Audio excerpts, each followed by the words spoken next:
Okay, so say you've been following mine or someone else's series of videos on how to tie these Turk's head knots. You've got yourself a beautiful Turk's head with a herringbone interweave, but it looks a little plain. Alright, you may even have one that has two colors, such as this, but you want to do something a little different. Maybe you want to have three colors, like this one has. Okay, this is leather, tied on one of my fids. It's identical to this knot, except that it has a third color added to it, interwoven in there. Or you want to do something else that's completely different. Say you only want one line of another color to run right through the middle of this knot. Or you want to have three bands of color. Or you want to have one color here, another color in the middle, and then your second color here. I'm going to show you how to do that right now. Now, this is obviously not a color scheme that I would necessarily use, red and tan, and my third color is blue. I'm using them for the sake of visibility on camera. So what you want to do is, first of all, if you're going to go in the center, if you want a zigzag of color, which is what I'm going to do here in the center, you want to find the center of the knot. So 1, 2, 3, 4, 5, 6, 7, 8, 10, 11, there's 12. So I'm going to go 6. And that's where I'm going to start. Okay? Now, you pick a part, which I picked this one right here. It comes out from right here and it goes back in right there. Pick that one and pair it. And I usually start from under 2, like so. Alright? And this is just like pairing for the original interweave. You always want to keep the one that you're pairing forward, okay, or to the left if you're holding it this way as you're working around the knot. Okay. Now, to keep the zigzag in the middle of the knot, what I'm going to do is cross completely underneath this set of arrows right here. Let me point with this set of arrows. I'm going to cross completely under. And what I'm going to do is I'm going to find the sixth one down, the sixth one down here, actually the 7th, and I want to come out, no, the 6th, just underneath it. I want to come out right here. Okay, so you're actually going to go underneath 4. I hope I'm making sense. I'm not contradicting myself too much here. It's harder to start than it is to complete. Alright, so this keeps the part that we're pairing forward of our working end. Alright, so we're going to follow this one down to where it goes in, come under 4 again, and we're going to come out next to this one right here. Okay? Just like that. And you can see we've paired this one now. Then we're going to follow this one up and pair it, come underneath, and we're going to split this pair, just like that. So you're actually going under 5 at this point. But that doesn't really matter. What matters is looking at the knot, figuring out where you need to go. Okay, so now we're pairing this one right here. So we're going to go in where it goes in, and we're going to split this pair right here.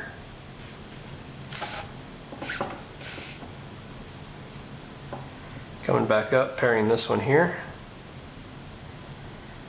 going in, splitting the next pair.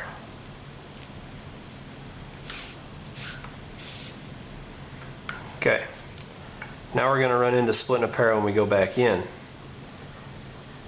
And if you're confused on how this should you be under this one or should you be over it, you can look at the rest of your knot. As these arrows come down, these parts cross over. See how this one crosses over this one crosses over this one, that one crosses over that one. So continue that pattern. So this one, the one that we're doing, should cross over this one and go back into the knot. That's how you split that pair. Then you're going to split this one on the back side.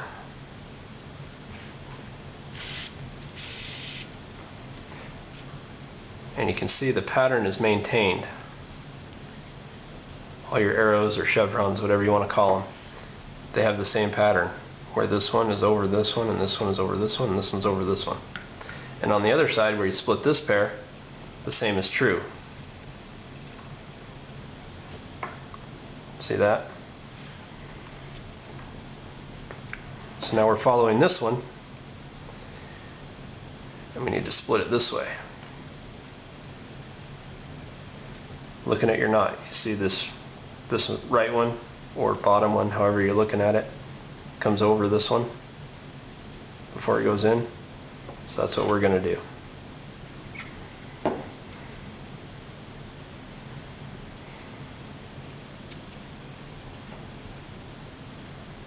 You got to come out in the right spot here. There we go.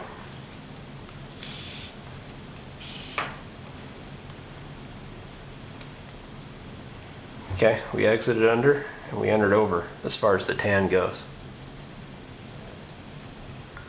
Okay, coming right down, pairing this one right here, splitting this pair,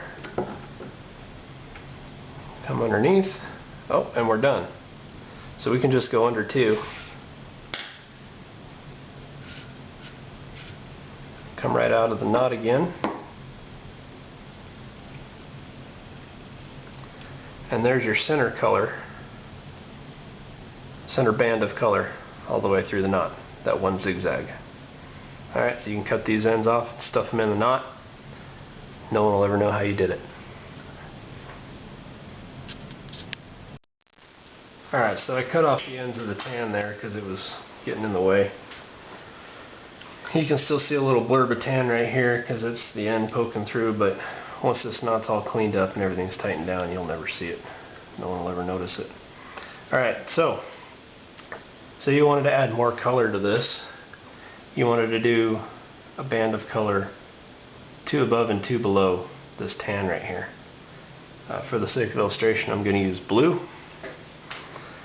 But what you want to do is find the third one down, which is this one right here, and find where it comes out of the knot, which is right here. So what we're going to do is come in. I usually go two back or so. Doesn't really matter. You can come from all the way underneath the knot if you want to, as long as you come out where this one does. Alright, so what you're doing is you're splitting the second and third arrow away from the original color. Alright, and you're always pairing the one forward of your working end. Where it goes in, you're going to go in. Now on the tan, we just went in and turned back and came down. That gave us one zigzag of color. We want two, so we're going to go underneath a whole bunch, and what you do is follow this line and act like you're pairing it, except you want to go underneath everything until you pop out right here next to it. Okay? You can do it in stages like this. If you just get underneath a few and make sure you come back in right where you came out, and go underneath a few more,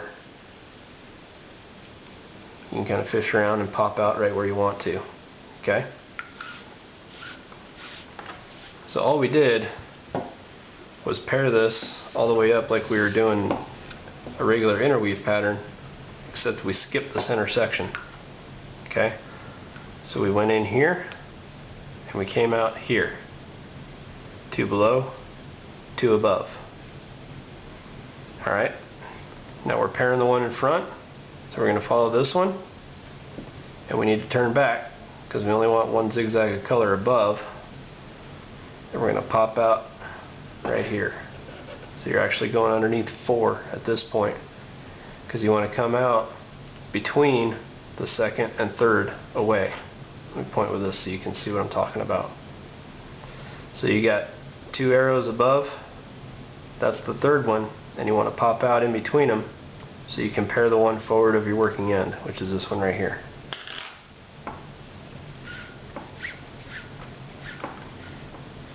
You can see our nice pair right there. Alright, so we're pairing this one. We're going to follow it in And this is where we're going underneath a whole bunch because we're coming back across to the other side of the knot. So again, follow this one. Wherever it goes, when it pops out, that's where we want to pop out, right there. And that keeps us 2 below. I'm going to see if I can fish this through in one shot. Nope. Alright.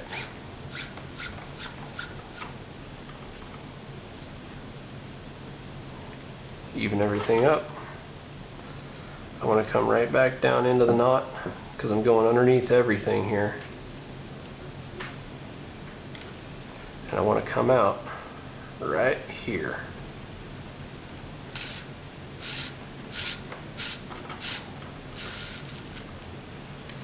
You can see that tan poking through, but like I said, once the knot's all cleaned up, you'll never see it. Alright, again, pairing the one in front, this one here. So we're going to follow it down to where it comes in. We're turning back because we want to head back up the knot this direction. So we want to find the third one down. This is the third one down from where we're going to come out. And we want to come out in the same spot that it does. Just ignore that tan for now. So you see how we're going under 4?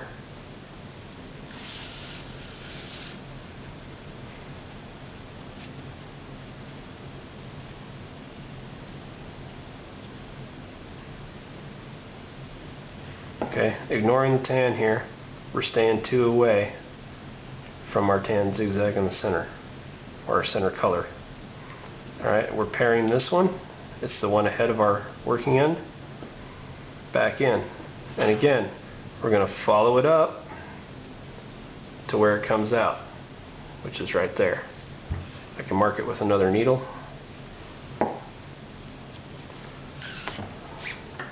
So that I can work this through.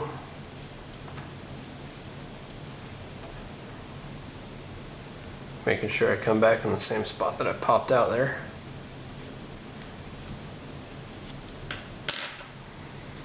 And there we go. I'm coming out right where I want to.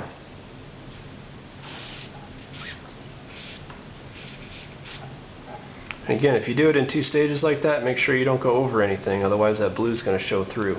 Alright, we went under everything all the way up to here. Okay, we're going to follow this one, pairing the one in front, come underneath because we're turning back underneath all this, and we've got a pair right here to split. So we're going to split it right there, just like that.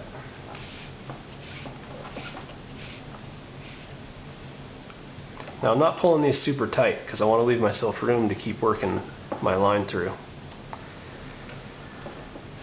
Alright, so we're following this one. Going to follow it down to where it pops out.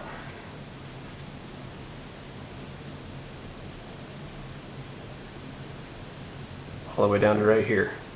So we're going to split this pair. Okay? So pairing it, going in where it goes in. Again, I'm going to do this in a couple stages. Going back in the same place I came out.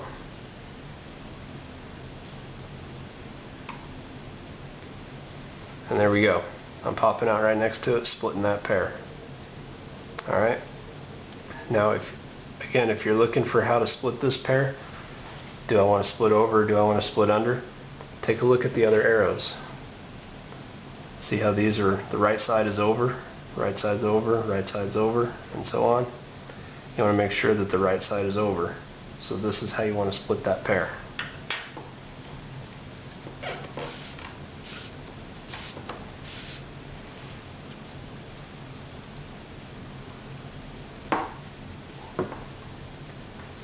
Okay, following the one ahead of it. It goes in right there. We're going to pop out on this side, splitting this pair. Right there.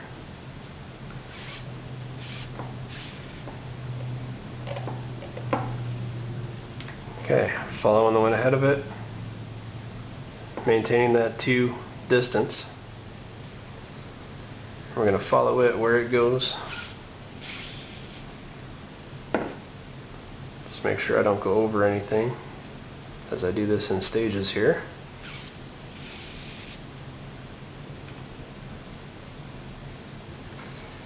And I'm going to split this pair right here. You see how it maintains the pattern?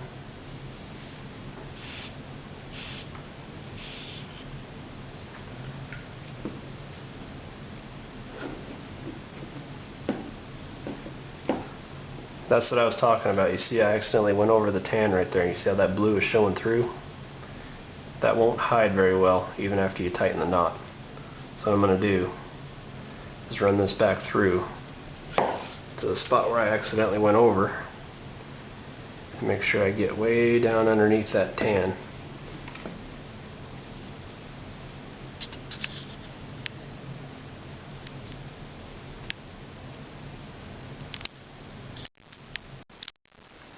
I swear I need a new camera. This stupid thing tricked me into shutting it off early. Anyhow, hopefully you guys have been able to keep up so far. I think it shut off 2 passes ago. 1 or 2 passes ago. Anyhow, it's the same. I mean, it's the same pattern. I hope you can work it out. But I just wanted to, for the sake of completion here, video the rest of this knot being finished off. So I'm coming across, splitting a pair here,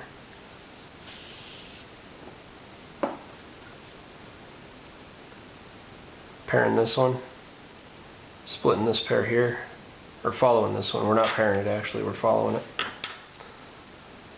We're going to follow it down. And again, I'm doing this in stages so that I can make sure I come out in the right spot.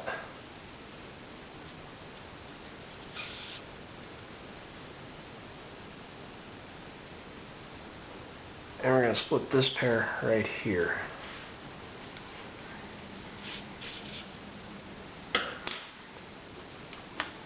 Push everything back together. See, I went over some junk that's underneath there. It's causing that blue to show through.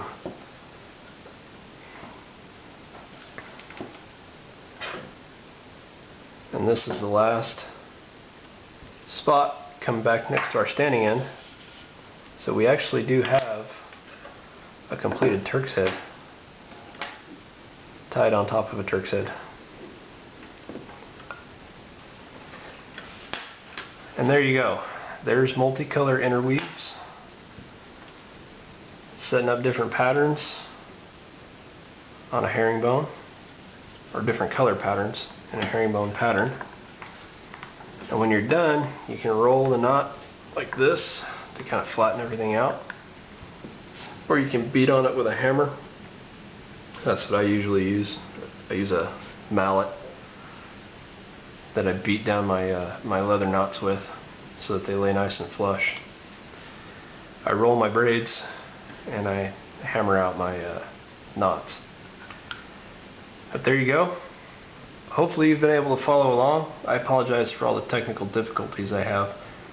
I just got to get a new camera. That's my problem. Alrighty. Thanks for watching.